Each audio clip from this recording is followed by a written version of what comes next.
alhamdulillah qu'il y a des épreuves aussi quelque part. Parce qu'on sait très bien que les épreuves nous poussent à prendre conscience des innombrables bienfaits accordés par le Créateur suprême, Allah subhanahu wa ta'ala. Les épreuves révèlent les bienfaits d'Allah, alhamdulillah, même pour les épreuves. Oui, cela peut sembler étonnant. Qui aime souffrir? Qui aime traverser des moments difficiles? Personne. Mais le croyant sait que derrière chaque épreuve se cache une sagesse qu'Allah seul connaît. Parfois, Allah retire une chose de ta vie pour que tu réalises la valeur de toutes celles qu'il t'a déjà accordées. Quand tout va bien, on oublie souvent de dire « Alhamdulillah ». On se concentre sur ce qui nous manque au lieu de regarder tout ce que l'on possède déjà. Puis arrive une épreuve, une maladie, une difficulté financière, une tristesse.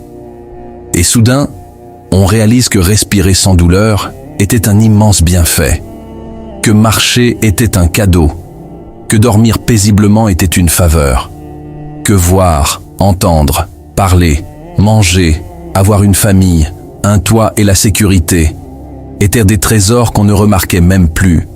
Allah dit dans le Coran, « Si vous comptiez les bienfaits d'Allah, vous ne pourriez jamais les dénombrer. » Sourate An-Nahl 16, verset 18. Les épreuves dissipent le voile de l'insouciance. Elles nous réveillent. Elles nous ramènent vers Allah. Le prophète a dit, « L'affaire du croyant est étonnante. Tout ce qui lui arrive est un bien. S'il reçoit un bonheur, il remercie Allah, et c'est un bien pour lui.